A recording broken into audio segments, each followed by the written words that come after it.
Как здесь было сказано, в 1992 году была образована республика. Первая проблема была кадры.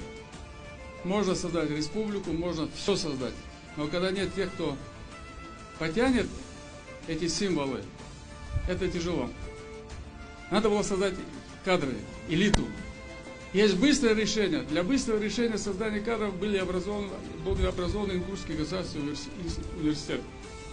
А для более стратегической задачи был образован Горский кадетский корпус. Почему?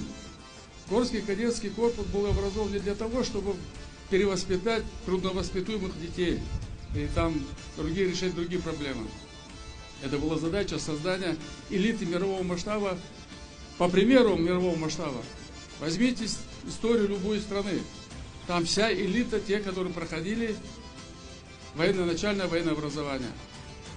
Россия средних веков, 19-20 века.